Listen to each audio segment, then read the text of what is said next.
Oke, ya selamat malam teman-teman semua teman-teman tanya mentor. Nah, malam ini kita kembali berjumpa. Hari ini kita mau ngebahas berani jadi pengusaha bersama Ko Abang. Bentar, nih udah masuk nih. Halo, Cece, Peking Duck, ada Kim Chai, Ko Akwang.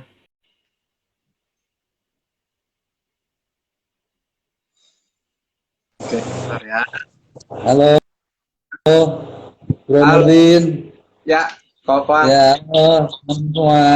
Halo. Iya, Ya. mantap. Ini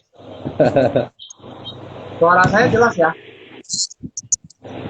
Jelas, jelas, Bro Nurdin, jelas.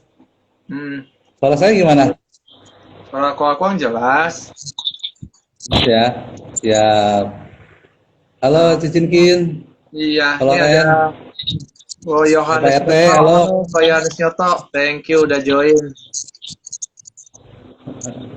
Ada Pak RT. Halo Malam, Pak RT. Bro Has, malam juga. Bro Aim. Nah, keren, keren. Thank you. Sore, malam.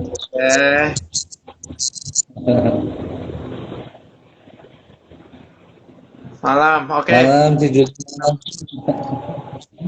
Halo, Bu Julia dari Bandung. Join juga, thank you. Cici Atomi. Iya, Queen of Tommy Dance. Lover. Jago TikTok Ya, nih si Cici nih. Keren-keren lagi kontennya. ya. Bikin ini, bikin sini. Oh, oke, Kopang. Ya. Kan malam ini kan kita bahas berani jadi pengusaha. Ya. Nah, Ya, kalau betul. dari ceritanya, backgroundnya Kopang sendiri kan juga bukan langsung pengusaha kan. Sebelumnya Bukan. profesional juga ya. Sebenarnya sebelumnya kerja, ya betul. Iya. Hmm. Ini Koloren gabung nih, Omega Kitchen. Halo, Sis Fitri juga. Ya. Halo Sis Fitri. Ini siapa? Sarelau. Halo, Ini yang nanya nih, Sarelau Lia Harahap. ada 01-nya nih. Sebenarnya dulu IG-nya akun doang, tapi lupa passwordnya. Jadi bikinlah akun baru, akun 01. Oh, Bang, Ya. boleh cerita dikit Ya. dulu dong backgroundnya waktu sebelum mulai usaha. Dia buat sharing-sharing dulu deh buat teman-teman gitu. Oke, jadi tuh saya mulai berarti dari saya nikah ya gitu ya. Terserah gitu. Terserah dari mana, dari sebelum Jadi, nikah juga boleh, nggak apa-apa. jadi saya tuh habis nikah itu pergi ke Australia sama istri saya, gitu. Nah jadi di situ saya bekerja sebagai forklift Di driver di kali. sana di Australia. Ya. Jadi itu kerjanya di perusahaan importer houseware dari Chungpo dari China. Houseware, oh, oke Di oke. situ ya, houseware. Nah, jadi saya di situ udah kerja setahun lah ya, setahun. Terus saya berasa sih agak bosan ya tinggal di Australia. Soalnya kerja dari 9 to 5, tiap hari monoton gitu loh. Terus kebetulan juga anak saya pas lahir setelah setahun. Jadi saya mau bawa ya ini ketemu orang tua saya juga di Indonesia gitu. Jadi saya mutusin ya pas kalian for good aja gitu loh. Oh, Sekalian for oke. good. Nah, nah sebenarnya pas pulang itu sempet sih udah bisnis juga, tapi saya malam ini nggak ke sono lah, jadi saya langsung mulai kerja aja ya, gitu. Jadi kerjaan saya itu pertama di Indonesia itu kerja di hotel entertainment. Saya dikenalin dari saya dan masuk-masuk itu jabatannya langsung manajer nightclub, Bro Ya? Huang. Jadi iya langsung manajer. Manajer apa? Ya bicara manajer nightclub. Oh, Jadi nightclub. hotel entertainment. Hotel entertainment. Ya hotel di Jakarta Barat gitu. Hmm. Jadi saya melalui koneksi itu jadi dapat posisi manajer untuk nightclub yang dia lagi mau bikin gitu loh, kan udah ada spa, udah ada karaoke, nah, bikin nightclubnya gitu. Wah, saya dikasih posisi manajer juga bingung sebenarnya, Bro. Karena nggak ada pengalaman jadi manajer, karena saya forklift driver. Jadi Oh, oke. iya, Berarti cuma jadi, karena ada koneksi bisa langsung masuk gitu ya? Jadi manajer iya. lagi berdasarkan koneksi ya? Keren Kalau juga jadi ya? manajer, iya, wah makanya saya bingung juga, tapi ya saya jalanin aja dah gitu loh. Nah, jadi di situ tuh eh, karena ini klub baru, jadi semua kayak waitressnya, bartendernya, terus cleaning service-nya, supervisornya, itu semua ditarik dari departemen spa, departemen karaoke, dari departemen hotel. Nah, itu diambil semua. Nah, saya itu emang karena nggak paham juga di dunia perhotelan, dunia hiburan, jadi ya saya sih masih harus adaptasi lah gitu loh, Mhm. masih harus Ya. adaptasi. Nah, jadi banyak yang nggak ngerti dan orang-orang tuh sebenarnya kayak manajer yang lain tuh pada ngiri gitu loh, kayak manajer spa, manajer hotel, manajer karaoke. Maksudnya saya nggak ada background di perhotelan, nggak ada bikin karir, tiba-tiba masuk langsung sebagai manajer gitu Iya, loh.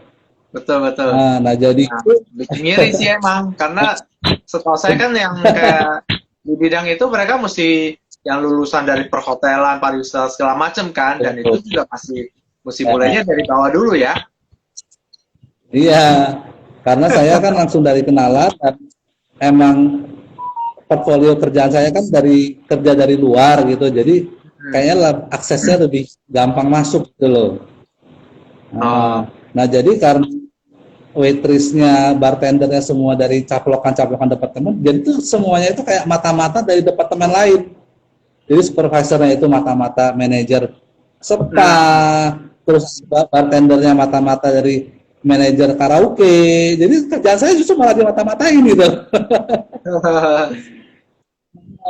Terus jadi pernah nih saya ada satu kebijakan kan, kalau di klub gitu kan ada table, terus juga ada sofa kan, yang sofa agak belakang gitu loh. Nah jadi sorry ya, show-nya kan ada show striptease juga nih, sorry nih. Nah jadi supaya show-nya itu rame, kan saya harus bikin yang di table tuh penuh dulu. Yes. Nah baru nanti Hanya yang belakang baru ditutup. di pernah ketemu dia nggak tuh? Karena di situ juga ya. CCTV nggak tuh di situ? Nah, jadi lanjut cerita, saya reserve itu sofa untuk orang-orang yang mau beli liquor, yang untuk minum-minum. Cuma kalau untuk nonton doang, duduknya di table aja, gitu loh. Nah, kebijakan saya ini dimata-matain, dilaporin ke manajer tiap departemen, akhirnya diangkat ke GM. Hmm. Sampai ke GM. GM bilang, oh nggak bisa begitu. Orang yang mau duduk di sofa ya kasih aja, gitu. Jadi ya kenalah tegor gitu loh. Nah Hmm. tegor. Terus udah 3 bulan berlanjut kan masa probation selesai. Gitu. Ya. Terus saya juga eh, kan dijanjiin awalnya kan masa probation selesai akan kenaikan gaji gitu kan. Nah terus probation selesai ternyata GM bilang eh, kinerja kurang bagus lah. Jadi ada probation yang Oh. kedua 3 bulan lagi gitu loh. Nah, terus di probation yang kedua ini Nah, menjelang akhir probation kedua, celakanya nih pas waktu itu saya sakit. Saya nih sakit mah, gitu loh. Nah, saya udah minta izin sama GM untuk nggak bisa datang, tapi GM bilang kamu datang telat aja, gitu. Nah, kamu masuk jam 8 karena manajer spa itu kan shiftnya sampai jam 8 selesai. Nah, saya dari jam 8 malam sampai nanti jam 4 pagi, gitu. Nah, akhirnya saya datang juga lah dengan saya susah gerak, susah jalan. Akhirnya saya masuk kerja juga, gitu loh.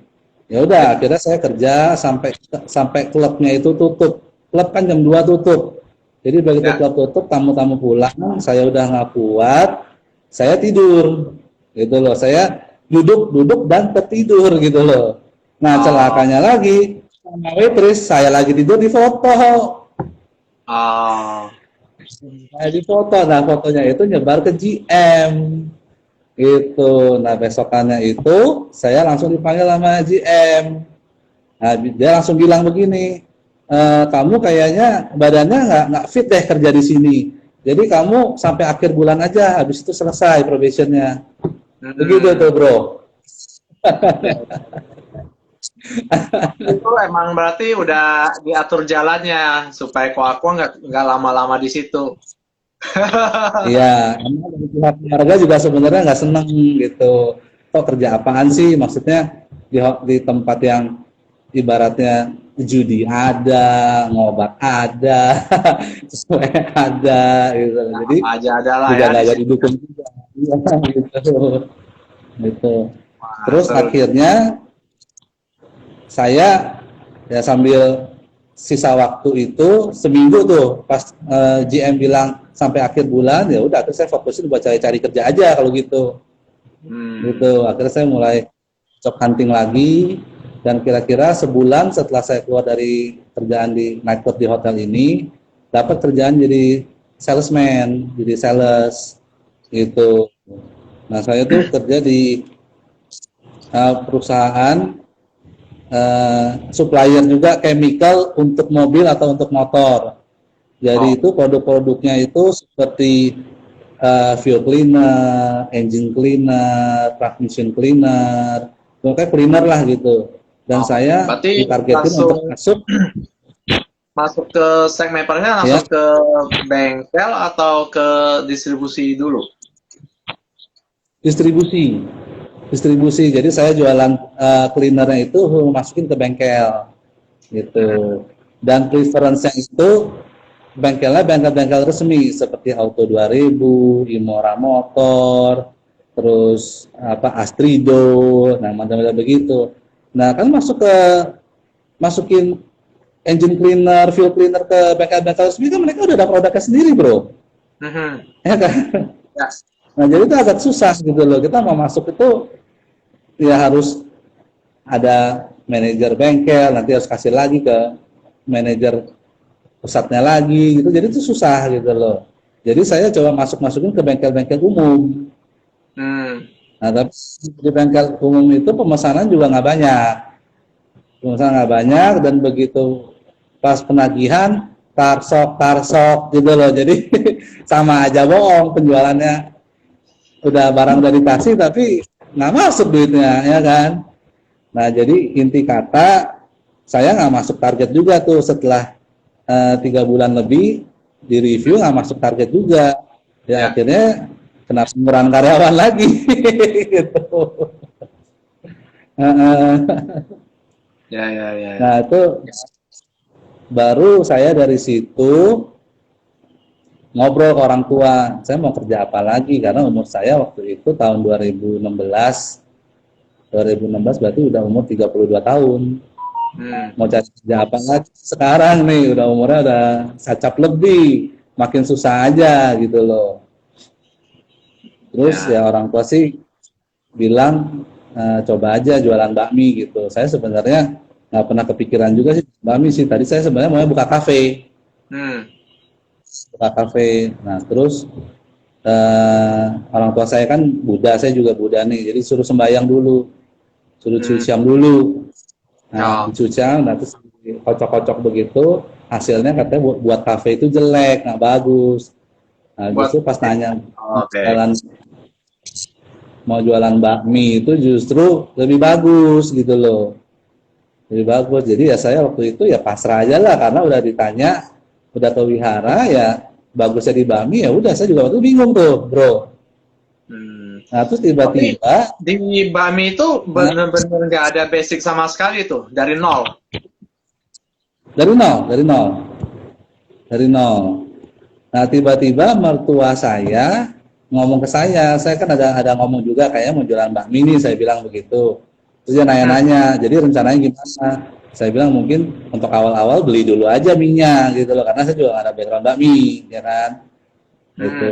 Terus nggak lama kemudian dia bilang, ada temannya dia, teman mertua saya ini udah nggak mau jualan bakmi karena udah usianya udah agak tua, udah capek gitu loh. Mau nggak kamu belajar sama dia? Maksudnya beli barangnya itu ada buat bikin minyak, buat motongnya juga ada, terus adalah peralatan kayak gerobak-gerobaknya, meja-mejanya sekalian aja gitu. Oh ya udah, kok kayak pas kebetulan banget ya, saya pikir ya udah saya belajar aja sama dia gitu. Yang akhirnya belajar bikin mie, dan topping yang diajarkan waktu itu tuh bakmi cincang sama ayam potong, karena itu yang paling gampang. Dan menurut teman mertua saya ini, karena saya nggak ada background di kuliner, nggak ada background di mie, ya nggak usah macem-macem dulu, nggak usah yang babi panggang, babi merah, itu yang nggak usah, pokoknya cincang sama ayam potong aja gitu. Udah akhirnya ya saya Punya cuma ayam sama bak cincang aja ya, 2 ya. betul. Sama Mbak Cincang, terus ya udah akhirnya ya buka dah tuh toko baminya dah. Buka toko bami, terus temen juga ada ngomong gitu, bro coba lagi lu jualan paitut juga, karena mie paitut tuh nggak ada gitu loh. Ya. Mie paitut nggak ada. Nah terus saya mulai tuh belajar tuh dari YouTube tuh, coba cari mie paitut gimana gitu bikinnya. Oh ya udah akhirnya dapet, saya coba mie paitut. Nggak lama kemudian ada sales dari Pergi Kuliner tuh datang. Jadi suruh saya itu ngangkat restoran saya. Jadi kalau ada tamu yang datang suruh di-review. Suruh di-review gitu loh. Jadi review aja. Jadi gimana makanannya, pelayanannya, kebersihannya. Jadi bakal dinilai. Jadi orang bakal ngeliat gitu. Ya udah, akhirnya saya setiap pengunjung yang datang saya suruh review. Tolong dong di-review. Nah, kira-kira udah hampir sebulan di-review. Gitu ya. Dibikin video. Kenapa? Gitu. Bikin video ya? Kenapa? Enggak, ditulis aja, jadi review misalnya, masakannya cocok gitu, minyak pas, enggak kelempekan, enggak kementahan. Jadi orang banyak review, tulis aja di Pergi Kuliner gitu. Jadi nge-review. Nah, hampir sebulan ternyata review saya dihapus semua tuh, Bro Nurdin. Dihapus? Sama Pergi Kuliner, dihapus semua. Reviewnya dihapus semua. Review dihapus. Terus saya telepon dong ke Pergi Kuliner dong. Malam Konton. Malam Konton. Ya. Oke. Terus dihapus. Nah jadi saya telepon ke Pergi Kuliner, saya nanya ke CS-nya gitu loh. Kok review saya dihapus semua? Kenapa bisa begini gitu loh? Terus ya CS saya bilang, review kamu bias, dia bilang nggak fair. Maksudnya nggak fair gimana gitu? Karena bukan profesional yang review. Dan bilang saya baru buka kuliner, yang saya suruh review ya orang-orang yang makan gitu. Saya nggak ada kenalan blogger, itu juga nggak ada gitu loh. Nah jadi si Pergi Kuliner ini ngomong, kalau gitu saya bawain blogger aja deh ke tempat kamu mau nggak, siap nggak? Ya udah, saya bilang akhirnya ya udah bawain aja gitu. Bawain aja.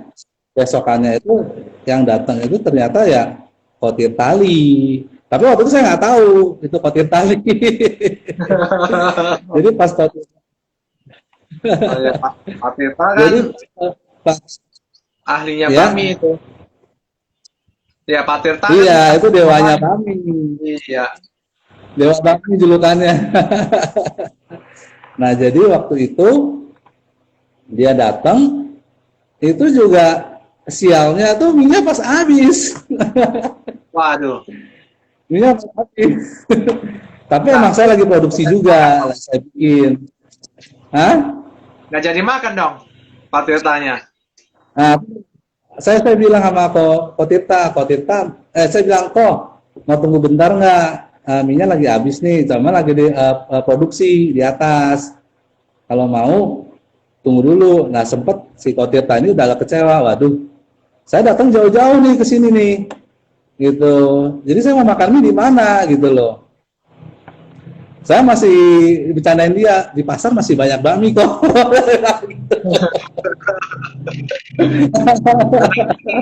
Bisa agak nggak banyak grogi ya. Ya terus saya bilang kok nunggu aja, paling setengah jam lagi beres, saya bilang. Akhirnya dia bingung-bingung mikir-mikir gitu. Akhirnya udah saya tunggu deh setengah jam lagi, dia bilang.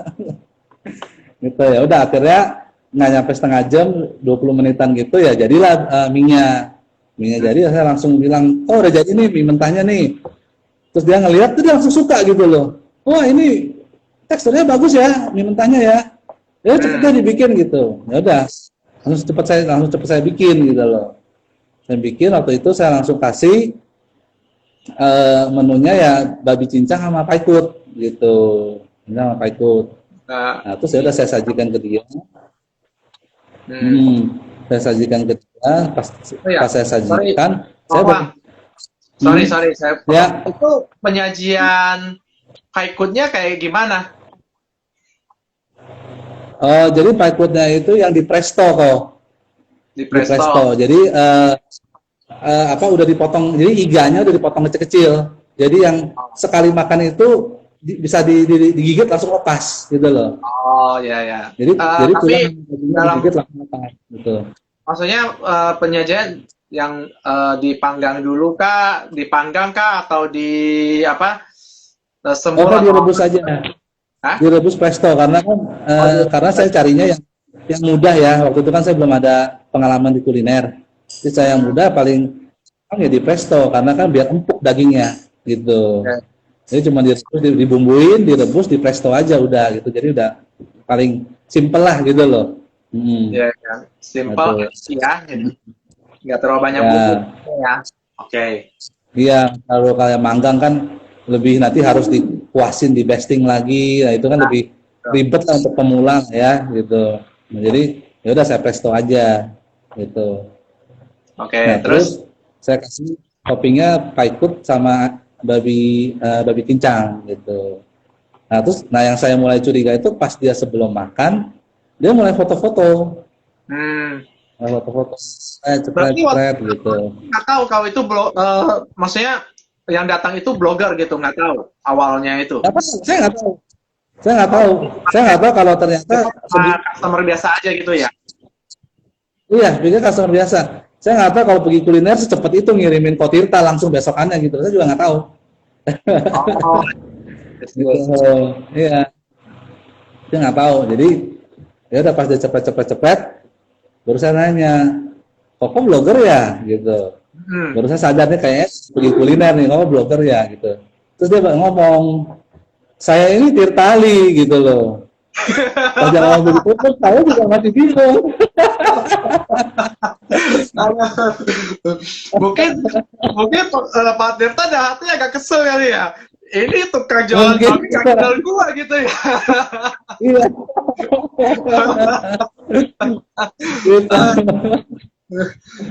Iya, sampai dia tuh bilang, saya ini udah masuk ke Muri, dia bilang. Saya satu food blogger yang masuk rekor Muri, dia bilang gitu. Jadi saya punya ulasan-ulasan bakmi itu biasa orang udah pada ikutin gitu loh. Oh iya, terima kasih loh Ko Tirta udah datang, baru saya ngomong begitu.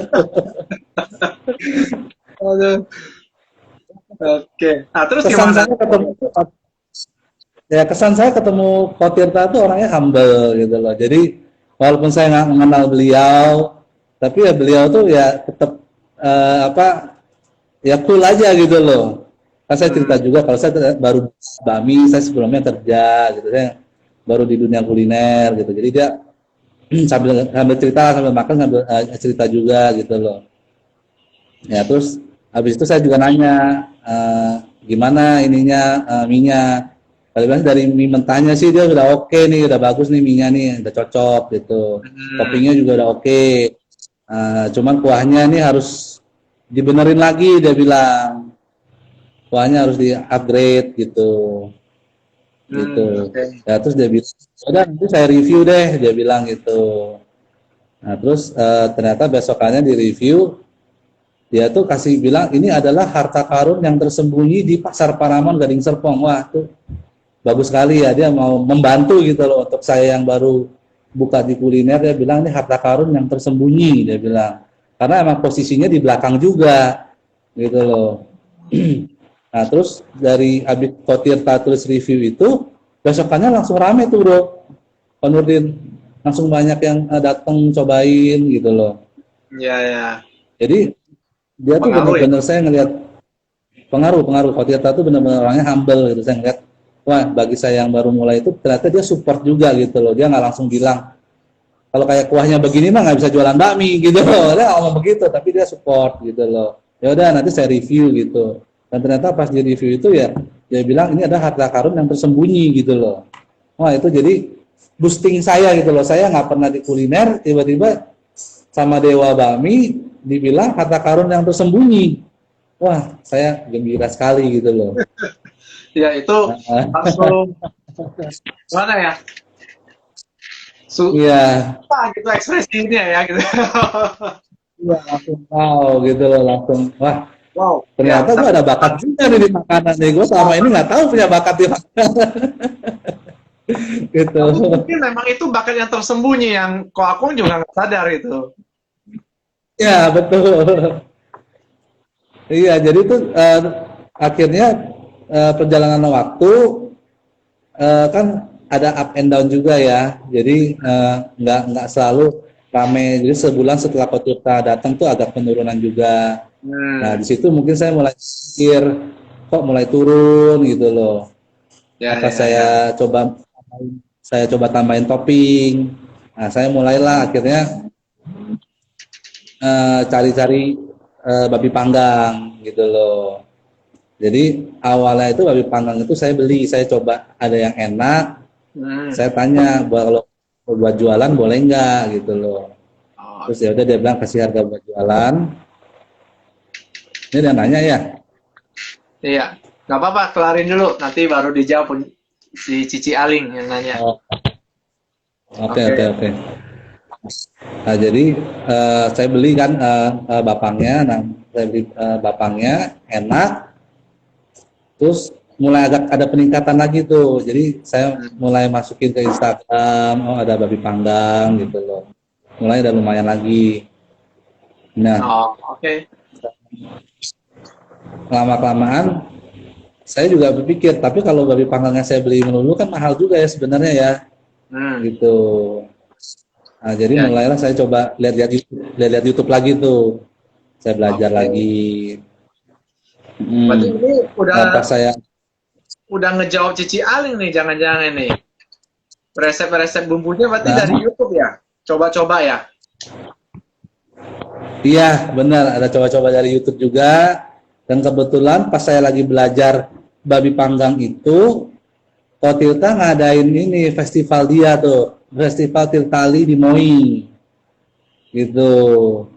Nah jadi yang pertama itu sebenarnya saya udah minta sama Kotirta, oh saya mau ikut dong, cuman udah telat kata Kotirta, ya kok Akong udah telat nih kok Akong, gitu. Itu bulan November, gitu. Nah ternyata di bulan November itu hasil dari festival Bakmi Tirtali itu wow banget ya, ternyata orang-orang pada suka gitu loh. Nah jadilah dia bikin lagi festival Bakmi yang kedua yang bulan Desember. Nah waktu itu beliau langsung ngajak saya, ya udah Kok Akong ini yang kedua nih, Kok Akong masuk aja gitu. Ya udah, akhirnya saya masuk ke festival beliau gitu. Masuk ke festival beliau, udah saya tambahin menu babi panggang, babi merah, cuman masih beli babi panggang, babi merah masih saya beli gitu. Nah, tapi itu sembari sharing-sharing juga tuh sama teman-teman gitu. Saya bilang saya ada coba bikin babi panggang, cuman kok nggak garing gitu. Nah, teman-teman tuh ternyata baik-baik juga pedang-pedang Bakmi gitu. Jadi mereka pada support, coba Pak Akong kalau mau garing dia bilang coba tambahin baking soda gitu. Jadi oh ya coba dari yang saya belajar di YouTube kan banyak versi-versinya tuh. Ada Ya. yang begini, begono, bingung tuh, bro. Kan kita sebagai nggak ngerti apa ngolah babi, nggak ngerti masak manggang babi, terus dikasih di YouTube tuh banyak pilihannya. Ada yang harus diinepin, ada yang harus direbus, ada yang oh banyak dah. Ya, betul Kan betul. bingung gitu. Ya, banyak Nah, versi terus sih, saya banyak versi.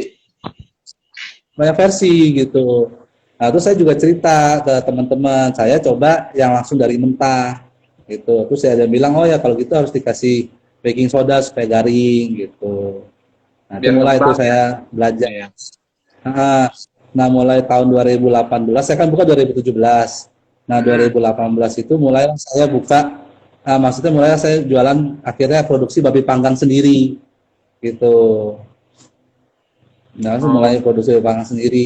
Nah, nah terus sempat sempat viral juga tahun 2018.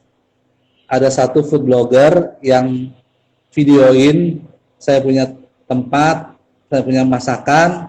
hmm. Oh pas dia videoin itu saya masih masih kakak pede itu, jadi masih saya beli babi pangkangnya sebenarnya. Jadi Oh, akhirnya tetap sempat viral itu tetap pakai eh, reseller punya gitu, jadi saya tetap beli babi pangkangnya. Oh hmm. enak enak enak gitu loh, pada demen.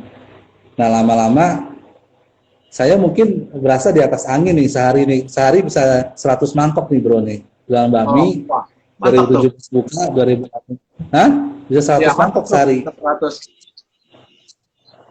Jadi saya kayak udah berasa di atas angin nih gitu loh. Kayaknya wah kok eh, lumayan juga ya dalam waktu setahun udah bisa sebanyak ini gitu loh. Nah Ya. terus mulai itu saya agak agak eh, ya nggak, kualitas kurang dijaga lah, agak quality controlnya agak menurun gitu loh. Hmm. Jadi hal-hal yang sepele kayak apa sih daun bawang kadang kekeringan, sayur Hmm. kadang udah agak layu-layu gitu loh.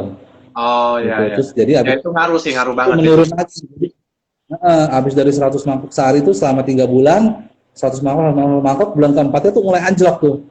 Mulai cuma Hmm. 50. Nah, bulan kelimanya mulai kok malah jadi sehari cuma 10 mangkok doang. Hmm. Saya mulai bingung lagi tuh, mulai bingung sih gitu loh.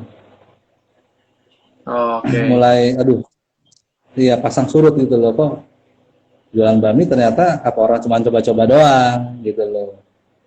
Nah terus 2018 itu ketemulah sama Koloren saya, sama Koloren Omega Kitchen tuh. Ya. Ini ada juga nih lagi dengerin. Iya. Nah Nih, terus barulah dia banyak ngajarin saya gitu. Ini oh, jadi Pak RT banyak nanya belajar apakah dari makan, Valorant juga ya? iya banyak-banyak dari Koloren juga. Nah, jadi dia ngajarin saya kalau apa makanan kualitas juga harus dijaga, jangan tuh berasanya udah di atas angin terus asal-asalan jadinya gitu loh. Nah terus dia juga mulai ngajarin harus main promosi, main iklan, jadi nggak bisa ngandelin dari yang viral terus lu wah berasa lu punya bami udah legendaris gitu loh, padahal bami yang legendaris juga masih banyak gitu. Yes, Jadi harus betul-betul. mulai Nah, masang iklan. nyam- nyambung ke Bami nih. Pak RT tanya nih, apakah makan Bami aman untuk lambung? Makan bakmi aman untuk lambung? Jawabannya bisa ya bisa enggak nih. Nah, Karena kenapa bisa yang iya, ada bakmi kenapa kan, enggak? ya tergantung sih, karena bakmi itu ada yang mengandung air abu ya, tentunya ya. Ya. Ada Mhm. yang mengandung air abu. Nah, jadi air abu itu sebenarnya tergantung berapa banyak air abu yang diadon gitu loh. Jadi kalau kalau air abunya itu sedikit, sebenarnya pas lagi dimasak itu dia akan hilang air abunya. Ya. Jadi sebenarnya Oke. air abu itu hanya buat pengenyal aja. Jadi biar seperti pas digigit itu cuy gitu loh. Nah, tapi Oh, kalau yang banyak itu ketika dimasak ya masih belum hilang semuanya air abunya. Jadi itu bisa menyebabkan sakit mah gitu. Gitu. oke. Ya. Kalau Kokong kan berarti baminya bikin sendiri kan? Bikin sendiri, ya, bikin sendiri.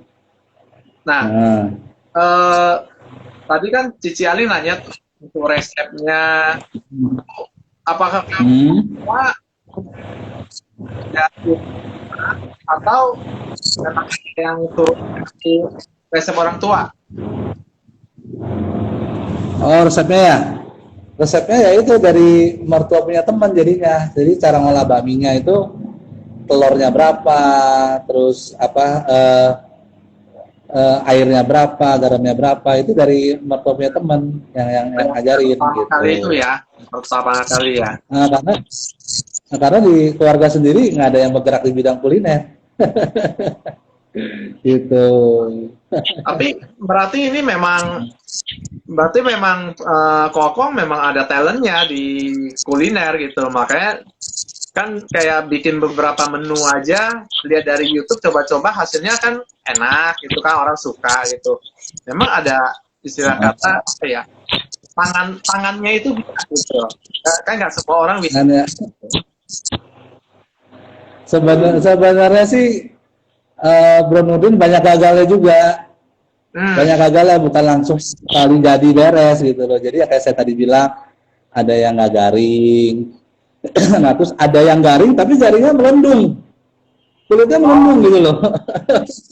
Jadi pas dipotong itu kulit sama dagingnya kepisah, ada bolongnya. Itu Oh kan nggak iya, bagus juga walaupun ya kan. Terus garingnya melendung, ada yang terus tegosongan juga gitu loh. Jadi ya udah coba. Nah, saya baru ketemu yang paling bagus ini pas masa pandemi, bro. Pas oh masa oke. pandemi ini benar-benar baru ketemu loh. Itu yang perfect recipe, the perfect recipe-nya itu tahun ini 2020 ini justru. Oh Baru berarti 2020 pas masa nggak pandemi. seperti yang disangka ya. Enggak, jadi dari 2018, 2019 itu selama nonton YouTube dibantu teman-teman juga, teman-teman kuliner Bami itu ternyata kalau udah saling kenal mereka saling support juga gitu. Jadi kayak tadi saya bilang mungkin kasih baking soda, terus ada yang bilang supaya garingnya nggak bantet, di sekitar 15 menit terakhir coba apinya digedein, jadi nanti mekar semua kulitnya. Jadi itu saran dari teman-teman Bami juga gitu. Iya iya benar-benar. Teknik pengapian ya, teknik pengapian penting juga ya, ngaruh banget. Iya, betul, betul, iya, nah, gitu. Ini dari Jadi ya kita nih. Jadi kok bagaimana biar habis makan terus aman dari dosa kolesterol? sebenarnya ya ini banyak orang salah kaprah loh, benar loh. Jadi itu sebenarnya ya minyak hewani itu ya lebih sehat daripada minyak nabati, daripada misalnya kita, apa minyak sayur ya itu kan prosesnya kimia, bro. Jadi itu dia dari sayur dibikin minyak itu ada proses kimianya. Jadi itu kita sebenarnya makan kimia dari minyak sayur. Sedangkan kalau dari minyak hewani kayak minyak ayam, minyak babi, minyak sapi itu kan cuma dipanasin doang. Lemaknya dipanas-panasin akhirnya meleleh gitu. Nah, itu justru nggak ada proses kimianya, itu justru lebih sehat, lebih aman kolesterol. Makanya kenapa kalau martabak ya, yang Blue Band sama yang Wisman, itu yang Wisman justru lebih sehat loh daripada yang Blue Band loh. Tapi ini bukan ngomong merek ya, nah, ngomong merek loh. Tapi karena itu lemak hewaninya lebih aman daripada lemak nabatinya. Oh, Gitu. iya. Baru tahu. Berarti kalau gitu ya, kalau biar dosanya nggak banyak, jangan pakai yang merek yang B ya, mesti pakai merek yang W ya. Ya sorry ini benar. Benar itu serius benar. Jadi yang bikin kolesterol itu sebenarnya adalah dari minyaknya itu sendiri. Jadi kalau kita goreng ayam itu pakai minyak sayur, itu yang bikin kolesterolnya itu dari minyak sayurnya itu, bukan dari dagingnya itu sendiri loh. Nah, minyak sayur yang bagus tuh olive oil, gitu loh. Makanya harganya mahal. Ya. Gitu. Tapi yang lain minyak sayur itu prosesnya kimia, gitu. Minyak jagung masih mending ya, minyak jagung juga masih oke. Tapi masih kolesterolnya masih tinggi loh dibandingin hewani. Justru minyak jagung, minyak sayur tuh masih tinggi. Olive oil lah yang benar-benar rendah kolesterol tuh olive oil untuk minyak nabati ya. Gitu. Iya. Cuman itu tadi ada yang komen nggak kuat di kantong. Benar, karena minyak sayur murah, betul.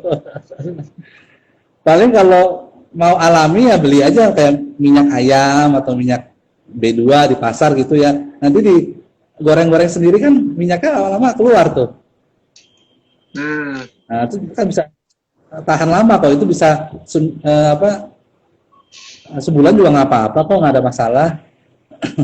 Oh, baru tahu. Bisa ya Itu dananya ya. Iya. Nih. Iya. Taunya Bami dananya abu atau tidak, gimana caranya? Biasanya bami tersebut ada air abu atau enggak tuh warnanya lebih gelap ya. Jadi kayak hitam-hitam gitu loh. Nah, itu berarti air abunya itu ya, sebelum dimasaknya ya. Sebelum dimasak ya. Jadi kayak kuningnya kuning gelap gitu loh. Nah, itu air abunya banyak gitu. Tapi kalau masih kuning biasa ya mungkin ada sedikit gitu loh air abunya gitu. Tapi gitu. Pada dasarnya untuk jadi mie memang harus pakai minyak abu ya baru bisa ya. Pakai air abu ya. Kalau saya sih pakai ya, saya sih ada pakai cuma sedikit gitu. Pernah coba ya kita makan apapun, kalau kita makan apapun kebanyakan juga sebenarnya nggak baik buat tubuh kita, bener nggak, Bro Nurdin, ya kan? Tapi pernah coba bikin yang nggak pakai air abu? Saya pernah bikin yang nggak pakai air abu, cuman ya kurang cuy jadinya, gitu loh, kurang kenyal gitu. Gitu. Cuman ini ya, dulu ada teman satu, dia juga bikin bami. Nah, kalau resepnya teman ya, dia nggak pakai air abu. Ya, setelah jadi nggak bisa masak. Kalau langsung dimasak panas kan, nggak kenyal kan. Mesti masukin apa? Masuk kulkas dulu. Oh, harus dimasak. Jadi setelah dimasak masukin kulkas dulu. Enggak. Mie-nya yang mentahnya itu begitu jadi masuk kulkas dulu. Oh gitu. Ini baru untuk dijual, dimasak. Nah itu katanya. Jadi diinapin sehari. Iya. Diinapin semalam dulu ya. Nah itu kenyal katanya. Jadi nggak pakai air abu, tapi tetap bisa kenyal. Nah itu. Bisa dicoba ya. Wah ini masukan dari Bro Nurdin. Ini really appreciated juga nih. Nah ini dari teman kan dia juga dulu jualan bakmi, tapi sekarang orangnya udah ke Jepang sih. Oh, oke. Nah, cuman taunya itu dari cerita-cerita aja dia bikin katanya nggak pakai. Oh gitu. Ya emang kita di sini saling sharing juga lah ya. Iya, kalau hasilnya jadi kita sama dengan yang biasa dipakai, bisa jauh lebih bagus. Iya benar, ya setuju. Ya. Nah. Terus lanjut, kalau dari belajar bikin bapang aja butuh waktu 2 tahun ya. Ternyata nggak segampang itu kira ya. 2 tahun baru dapet yang resep yang sekarang nih. Tapi emang enak. Sekarang yang perfect ya. Kamsia. Iya, itu cocok ya. Kena sama selera gua dah. Udah gua cobain soalnya. Kalau teman-teman yang belum cobain, bisa cobain. Ya boleh teman-teman. Ya. Kok boleh cerita sulit nggak sih gitu proses dulu bikin itu bapaknya perlu Proses ini ya bikin mie mentahnya ya. ya sama bapaknya. Iya, proses. Eh, Kalau time consuming lebih capek proses bakmi ya. Karena Oh, bakminya harus diadon, ya habis diadon terus harus masukin ke mesin tuh dari yang adonannya bulat gede harus pelan-pelan dilurusin, digepengin. Kalau kita langsung yang kecil tuh putus adonannya nggak jadi. Jadi harus ditungguin pelan-pelan ngelihat ini udah rata belum halusnya. Kadang kan bisa gede sebelah tuh, ada yang tebelnya sebelah kiri, ya. kanannya udah agak tipis, harus dirasain lagi kayak gitu-gitu. Terus diperhatiin tuh attention to detail banget. Nah, habis dari situ nanti baru masuk ke mesin potong, baru dipotong jadi bentuknya ya mie begitu. Nah, dari situ harus kita potong lagi nih, mau berapa panjang mie-nya nih. Habis itu baru ditimbang terus dikepel-kepelin lagi, nah, baru jadi mie mentah. Sedangkan kalau babi panggang itu cuman kita bumbuin aja dulu, habis bumbuin kita diemin aja semalaman, besok paginya tinggal masuk ke oven, udah semuanya udah otomatis. Tinggal main teknik pengapiannya aja udah gitu. Cuman berarti proses untuk jadi bisa dimakan itu kalau Bapak mesti ngedep sehari ya, nggak bisa langsung ya. Iya, iya harus nginep sehari. Paling ya harus stok aja. Berarti untuk jualan mesti hitung dulu ya stok untuk jualnya ya. Makanya kalau mau pesen sama saya nih amannya H-2 gitu, karena saya harus prepare stoknya dan supaya nggak sama customer lain itu juga nggak saling tabrakan gitu, jadi H-2 gitu loh, itu udah aman gitu. Iya. Emang sih ini teman-teman masih ada yang nyobain. Tapi yang salut sih dari kerja ya terus sampai akhirnya benar-benar masuk belajar ya. Tapi ya memang balik ya, nggak ada yang instan. Betul, betul. Iya, semua butuh proses lah. Jadi yang kelihatan orang sekarang wah enak-enak, tapi itu kan udah dari 2 tahun yang lalu. Ya kan saya belajarnya udah dari YouTube, udah dari teman-teman Bami. Bahkan sekarang aja Baminya aja masih belajar dari Bu Nurdin lagi nih, ya kan dapat masukan lagi, itu harus diimprove lagi.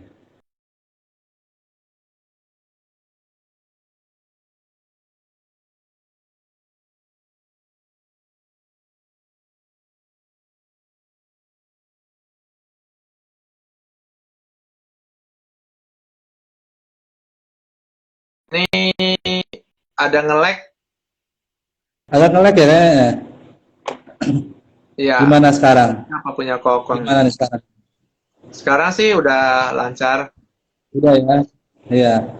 Jadi tetap yang saya bilang, hari ini kita bisa bilang mie kita paling enak, Bapang paling enak. Tapi besok bisa aja loh orang langsung great, ternyata Bapangnya dia yang the best. Dia punya Bami yang the best. Jadi kita harus selalu update terus.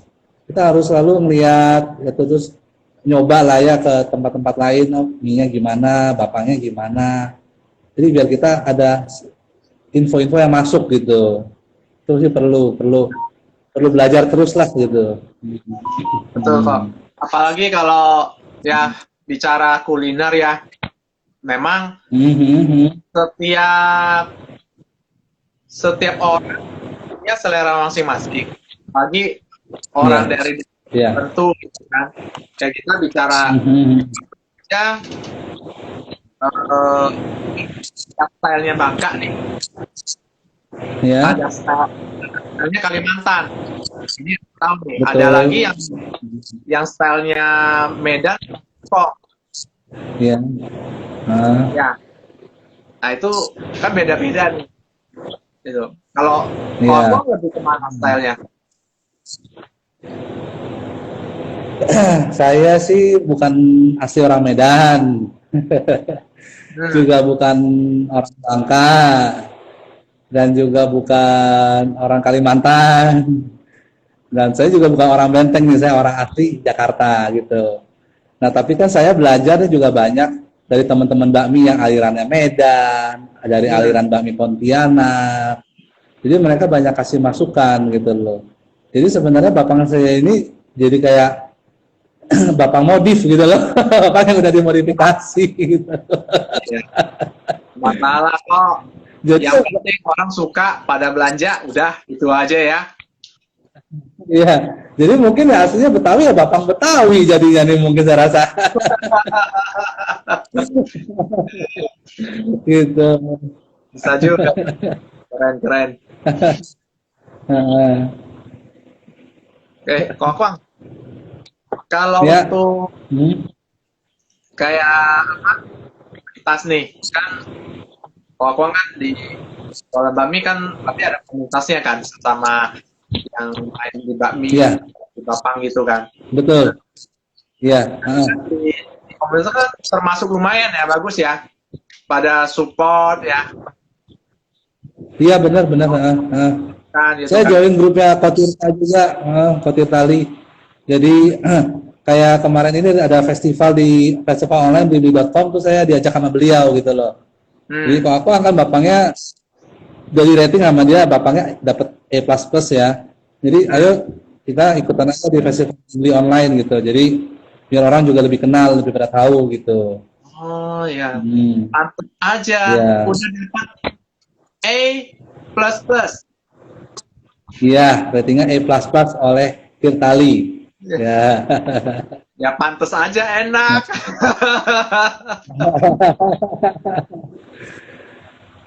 Ya syukurlah orang-orang ternyata pada doyan, pada cocok gitu. Ya. Tapi memang beda. Teksturnya lembut ya, nggak alot ya, sama kulitnya garing.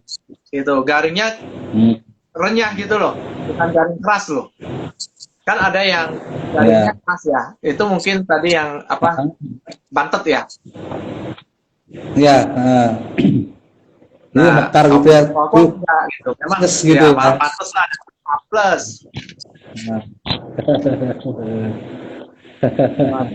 Oke.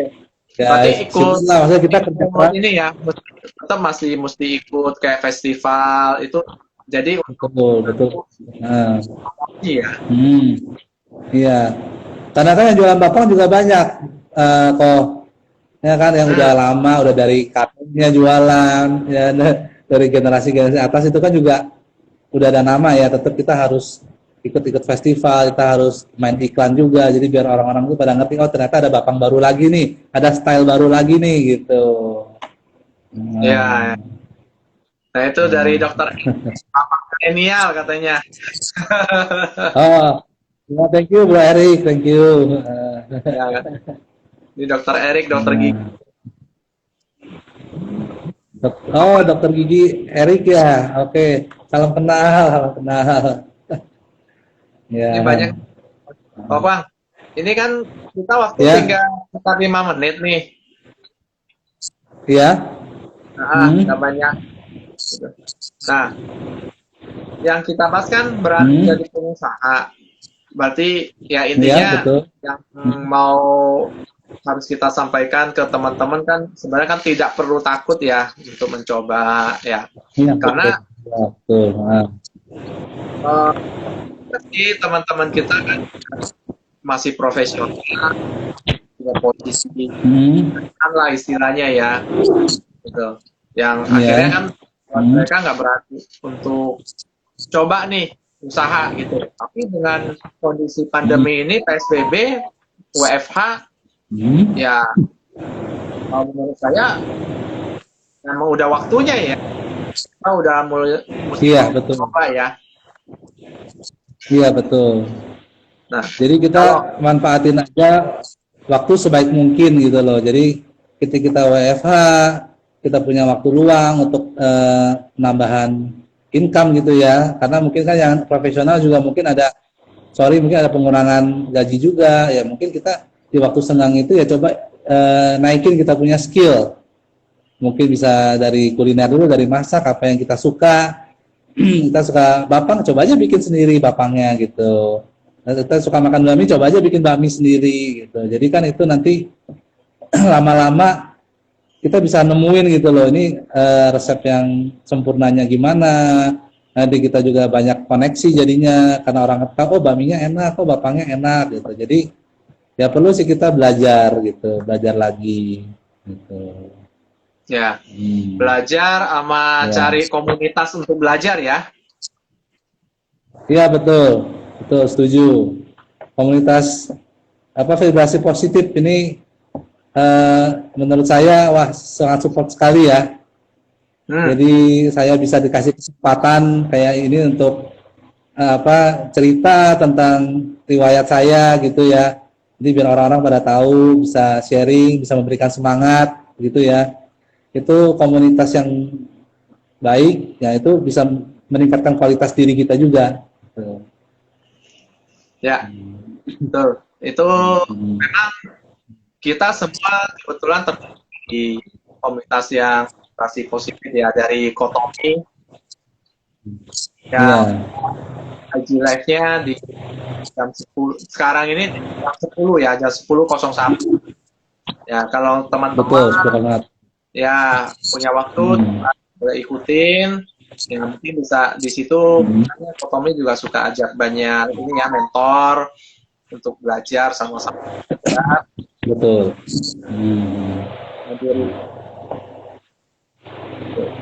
Nah ini ada Coach Stefanus, halo Coach Stefanus, ada si Yuliana juga nih. Gitu. Nah, malam Bro Stefanus, si Yuli malam, iya. Devi malam. Dari hobi jadi bisnis, yes, thank you sharing, betul. Memang kalau mengerjakan segala sesuatu yang dari hobi pasti akan lebih biar bagaimana ya, lebih bagus karena kita ngerjain benar-benar hati kita senang. Betul, ada passionnya kita ya. Nah, betul, jadi ada passionnya di situ. Betul. Nah, jadi kita nggak berasa kalau wah ngapain gua harus kerjain ini gitu. Dan satu lagi nih Bro Nurdin, jadi ketika saya sembahyang di wihara itu ternyata nggak sesuai ekspektasi saya, ya kita berserah aja main di atas, karena kita yakin gitu loh, pasti ada jalannya gitu loh. Jadi saya waktu itu juga nggak mengeluh, waduh, Mapanin kenapa sih kok saya kan maunya kafe, kok saya malah dikasih hasilnya yang nggak bagus di kafe, malah justru bakmi yang saya nggak ngerti apa-apa malah dibilang bagus. Karena kita berserah aja. Kita berserah aja, pasti jalannya dibuka asal kita mau usaha, kita mau belajar, kita yakin, ya pasti yakinlah ada jalannya lah. Yakin, gitu. Jalannya terbuka. Betul. Ya. Oke. Ya betul kok. Jadi memang dengan kita berserah, bukan menyerah. Kita berserah. Bukan menyerah, berserah. Dulu, nanti ada yang kebuka. Iya. Betul. Amin. Oke, ini waktu agak banyak. Ya. Ada pesan tutup yang mau disampaikan teman-teman? Kenapa putus-putus? Ada pesan yang mau disampaikan untuk teman-teman kok? Pesan ya? Ya. Jadi ya kita apapun itu kita bisa jalanin toh, kita nggak terbatas. Oh kita cuma bisa jadi profesional doang. Nah ternyata tuh kita kalau mau gali potensi kita bisa jadi pengusaha juga kok, gitu loh. Jadi nggak ada limit gitu, think outside the box. Jadi the sky is the limit. Jadi kita nggak memberi patokan kepada diri kita kalau kita hanya profesional. Gitu. Tapi kita bisa keluar dari zona nyaman kita pasti bisa jadi pengusaha yang sukses. Gitu. Sip. Jadi jangan takut belajar, jangan pernah takut mencoba. Kalau kita takut mencoba, kita akan menyesal di kemudian hari. Oh kalau tahu gitu kenapa saya nggak coba ya? Kok kayaknya ternyata nggak sebayang yang sesulit yang saya pikirkan gitu loh. Jadi ya selalu belajar gitu. Ya,